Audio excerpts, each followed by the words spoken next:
Joining me today is WFAN legend Joe and Clark.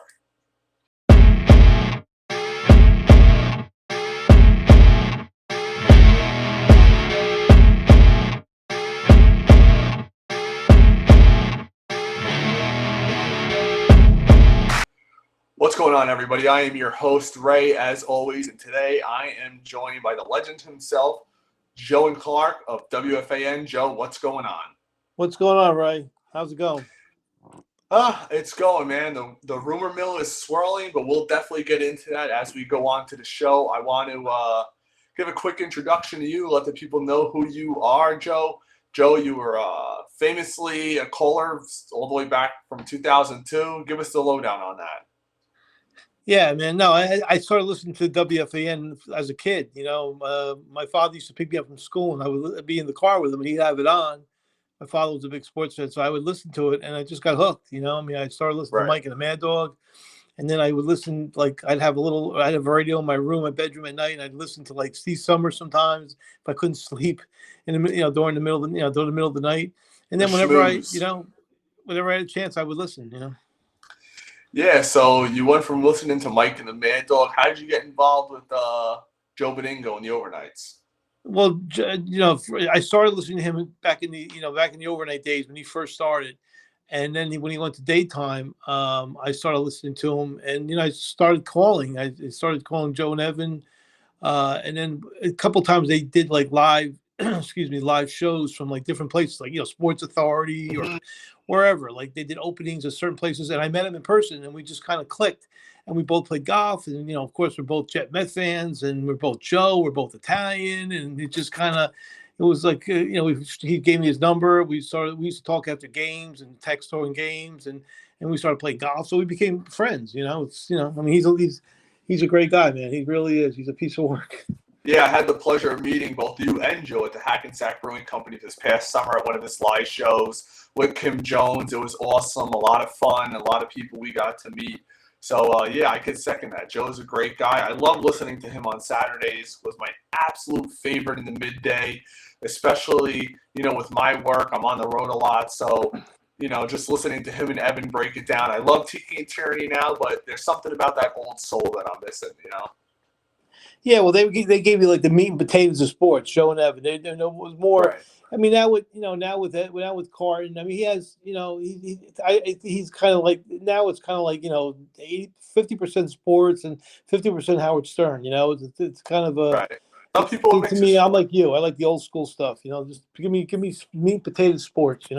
That's right. All right, so let's get into it. Going into the 2022 draft, for myself, I couldn't have envisioned a better outcome. Getting the four guys that we got: Garrett Wilson, Sauce Gardner, Jermaine Johnson, Breece Hall. Can you remember a time as a Jet fan when you went into a draft, coming out of a draft like that, having more confidence in a GM? I feel like it's been for forever. No, I mean, it's definitely on paper. At the time, I thought it was the best draft that we ever had. So just by paper. Now, of course, paper doesn't mean anything until they go out there and play. But they I think they even surpassed what we thought they were on paper. I mean, we never thought.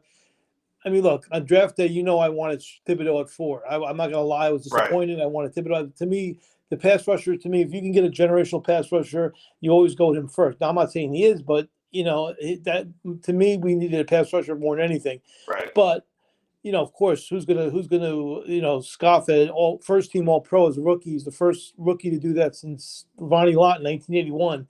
First rookie to make first team All Pro, a defensive back. So it doesn't happen too often. So I mean, he's basically like a generational defensive back already as a rookie. So no, you got to love that, and the fact that they were able to trade back in and still get Jermaine Johnson, and the jury's still out on him. We don't know what he is. Hopefully, he's going to turn out to be. He had limited play last year because he wasn't, he was on the depth chart. He wasn't the fourth or fifth man. So he only played a little bit, but I think he showed you something a little bit during his rookie year. And of course, the fact that we got Garrett Wilson at 10, and then the fact that we were able to get Breece Hall, who I was all over. I mean, he was my guy in the draft. The one, the pick that I thought whoever gets him maybe late in the draft, second round, third round, that it's a steal because I think he's that good, and he showed you before he got hurt how good he is. Yeah, well, Joe, what's crazy is before Brees Hall got hurt, I think he was going to be Offensive Rookie of the Year. Then after he got hurt, if we had a suitable quarterback, Garrett Wilson got over 1,000 yards with Zach Wilson, Joe Flacco, and Mike White. Imagine what a real quarterback this guy could become. He'd be, I think, right there next to Sauce Gardner. Maybe not all pro, I don't think that, but I think an absolute Pro Bowl candidate, if we had a quarterback right next to him, No, he played like a guy beyond his years. I mean, he definitely played he's not played like a rookie. I mean, I think he had 83 catches for 1,150 yards, something like that, and Yep. 5 touchdowns or whatever it was. But I mean, yeah, and that's with his probably as bad a quarterback play as you're going to find in the NFL. Let's be honest. So if you gave him a consistent quarterback all year, yeah, I mean, he's around 1,500 yards receiving, maybe 100 catches, 8 or 9 touchdowns. I mean, he's the real deal. Absolutely. I mean, those two. When you get those two guys in your first 2 picks in the draft, both being in the top 10. I mean, that's hitting the lottery on both of them. I mean, doesn't happen. So now having such a good draft class, I'm sure it piqued your expectations. Vegas had us at like 5.5 wins. Every Jet fan I knew took the over on that. But we might have expected 7 to 9 wins going into the year, but when you're starting out 6-3 and 7-4, how does that make your expectations evolve as the season goes on? Because it's easy to say prior to the year starting that, okay, I'll take 7 to 9 wins, that'd be good. But when you're 6-3 and 7-4, all of a sudden that 7 wins should almost be out of the question. You're shooting for the playoffs at that point. So, number one, how did that make your expectations evolve? And number two, how disappointed were you with how the season ended? Yeah, well, there's 7 and 10s and there's 7 and 10s. I mean, there's 2 ways to get there's different ways to get to 7 and 10. Now, if they had gone to 7 and 10, like I thought they would, where they start off with, they're 3 and 4, they're 5 and 7, and that would not be, when they started off 6 and 3, 5 and 2, 7 and 4. It changes things. Your expectations change, and people will be like, "Well, come on, what do you expect? I mean, do you expect them to win 9, 10 games?" Right. No, I didn't. But when they got to 7-4, I thought they definitely could. When I looked at the schedule and I saw we had home games against Jacksonville, Detroit, and that's before they really were playing well. I thought, okay, that's 2 wins right there. That gives us the 9. If we could steal one in Seattle or Miami, we got 10, and all of a sudden. So yeah, it definitely changed. To me, it was very disappointing when they lost. The fact that they lost their last 5 games. Last 6 games and 7 of their last 8 games. That was very disappointing, in my opinion. Really one of the harder endings to the seasons for me. Even though, like I said, we weren't expected to do a lot, but we were when we got there and you tasted it a little bit. And you said, "Wow, this team might have, with the defense that we have, we got a chance, man. It's wide open in this AFC." So right. And then when we're looking into it, now, I agree with the firing of Michael LaFleur. I think he's way over his head. I think that we need somebody in here with play calling experience who has done it. Maybe a lot of play callers are up and down, but somebody who's has success in the NFL. Now, I feel that LaFleur is shouldering a ton of the blame, and almost like Robert Saleh is getting a complete pass when it comes to this because he's a defensive-sided head coach. What do you feel about that? A, do you agree with the LaFleur firing? And B, is Saleh on the hot seat for you? Yeah, well, here's the thing with LaFleur, if it was up to me, I would have given them all one more year, and ride or die with them. Either they get it done, or they're all gone next year. So no, I would have given LaFleur, because here's the thing with LaFleur. Like, the thing is, we don't know how. You could tell there was definitely dissension there with him, and stuff's coming out now between him and Zach Wilson. Definitely. And Elijah Moore. There's a disconnect there. So I mean, and we saw it, and I saw LaFleur in certain games when Mike White was healthy. You know what? I mean, the offense did move the ball. So I mean, like, my thing was, you give him a guy like Derek Carr, or you give him a Garoppolo, or you give him, dare I say, Aaron Rodgers. Let's see what he could do. Maybe the guy's not that bad. So I would have given him, because right now you're scrambling, because it's going to be hard to fill this position when you have a coach to me, that's a lame duck coach at this point. I mean, he's on the hot seat. I don't care what everybody says. I know there's no playoff mandate publicly, but privately, I'm sure there is. They don't get it done next year. They go 6-11, 7-10. They're all gone. So, my opinion, I would have kept him one more year, and you know what? And I would have, because to me, I'm not a big Saleh fan. You know that. There's a lot about him to me that I don't like. So this, you know what? They're going to give him one more year. I mean, unless they were able to get Payton this year, which we know that's not going to happen. You give them one more year, see what they can do. If they go, like I said, if they don't get it done next year and they don't make the playoffs, to me, they're all gone. Right. So now you kind of brought me into my next point. Now that we're into the off season, there is rumors all over the place. Derek Carr, Garoppolo, even though he gets hurt blowing his nose. Then today and yesterday, we're starting to hear those chirps about a potential Aaron Rodgers trade. Now, it would be not catastrophic, but it would be insane for the Packers to do it. So now we're hearing, they might be willing to move him for 2 first-round picks. Now, next year, I believe his cap hit's only it's reasonable. It's like $23 million or plus. But the third and fourth year of that contract, you're talking, I think in the fourth year or third year, it's like $59 million cap hit. So you'd really be signing him to bring us a 2 to 3 year window to try to win it all. But also, there's more holes on this team than just quarterback, which quarterback does solve a lot of them. But you bring in a guy like Aaron Rodgers, you still have Zach on this roster, and if you cut him or trade him post June 1st, I believe it's like a little over $5.5 million cap hit. You're still stuck with that money, so it's really going to limit what we could do this off season. And then you take into the fact where you're possibly expending your best capital you have in this year's first round pick. I feel like it can really limit this team. When you look at a guy like Derek Carr, potentially, all it's going to do is cost you money, and you still have all your assets. So where are you at when it comes to the whole Aaron Rodgers, Derek Carr debate? Yeah, it's a tricky situation because, like we've seen, we've seen Aaron Rodgers with Green Bay now. With Green Bay, where the talent's it's not there where it was the last couple of years, and they struggled this year. I mean, they had a chance at the end there, but they get in, but their record was what was it, 9-8, 8-9. So that's with Aaron Rodgers. So it's not just one player. The Jets aren't just.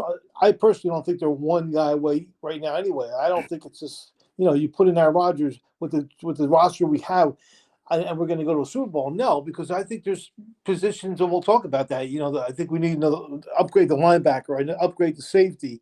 I think we need an edge rusher, a big time edge rusher. Because to me, Lawson.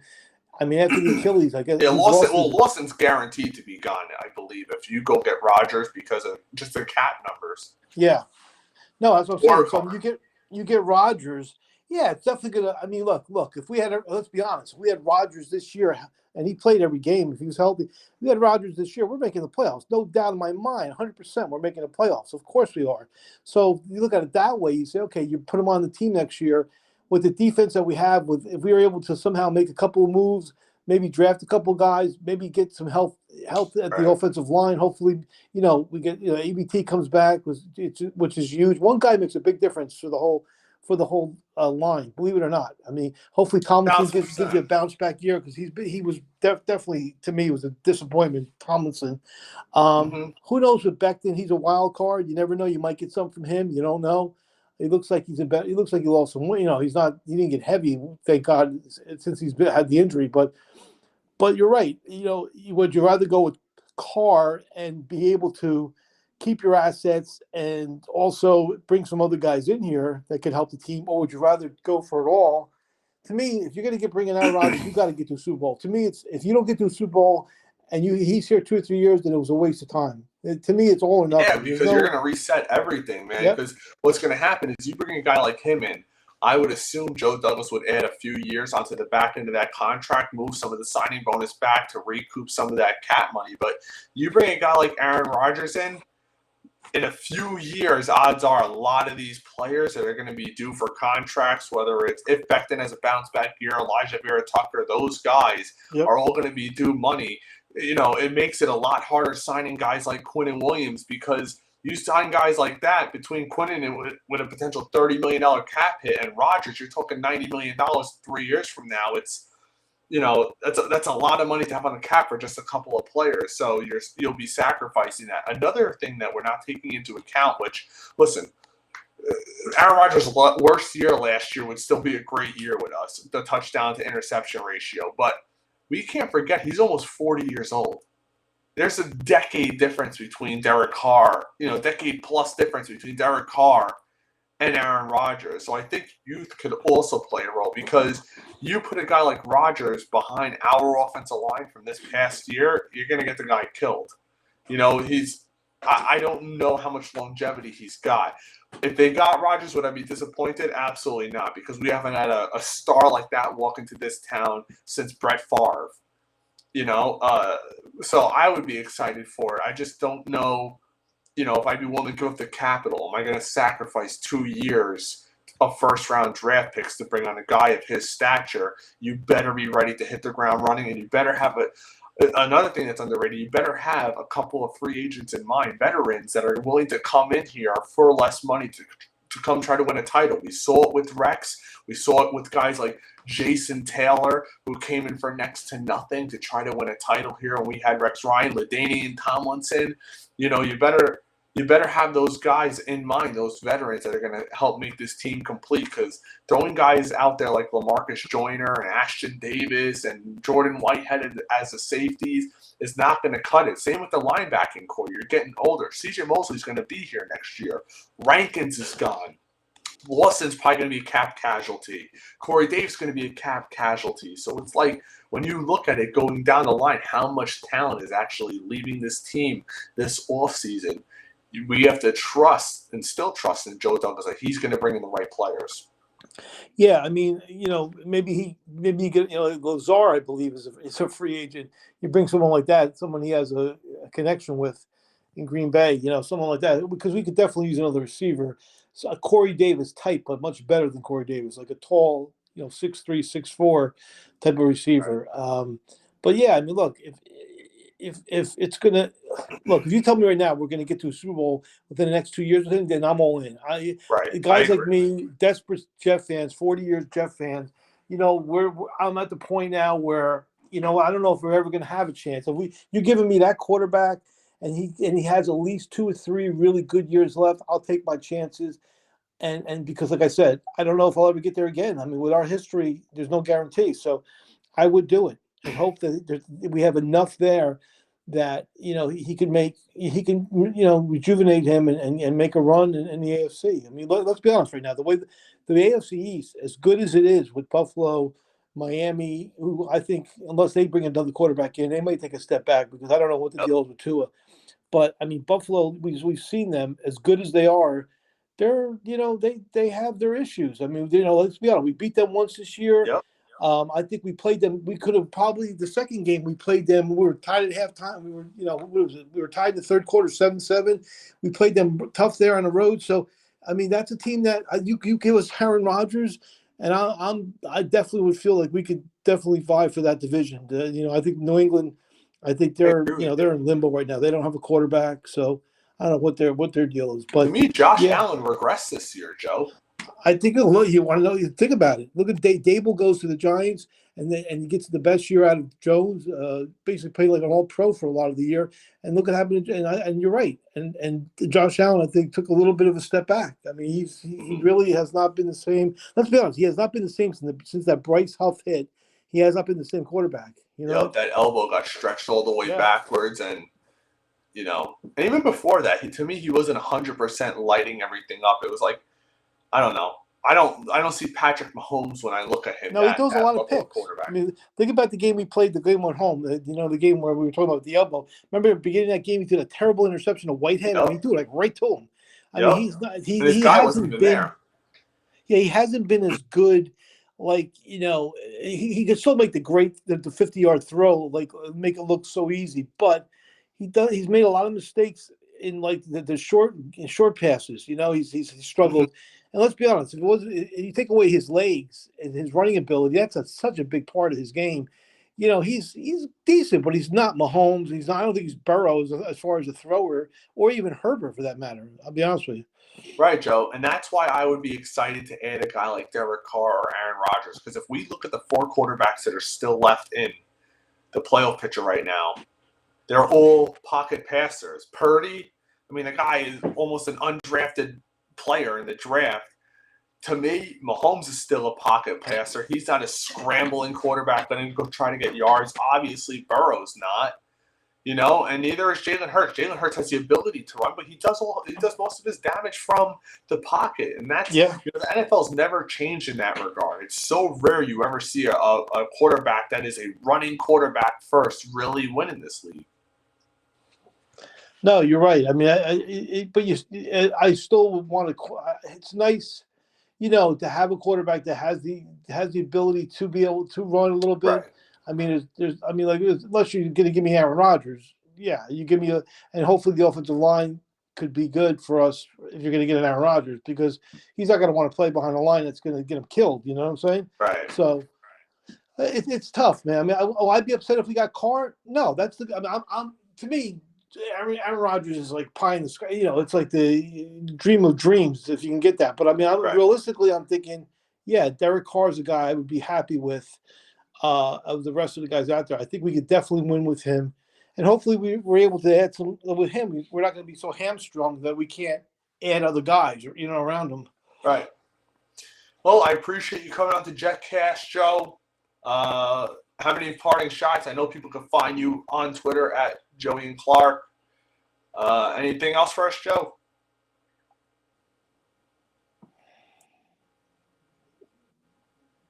You broke Joe? up there. I didn't hear what you said. I said, you got anything else for us, Joe? No, man. I'm just, like I said today, we were told, we spoke earlier. I didn't even know about the Aaron Rodgers rumors that are out there. I wonder how much validity there is to those rumors. I wonder if it's something that, that Green Bay would consider doing, and would he come here? Right.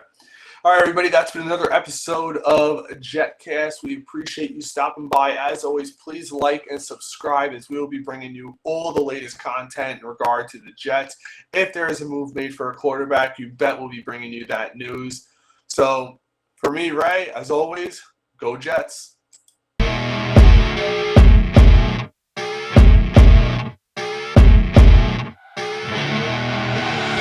I see her rolling up, Uber black Cadillac, high heel boots.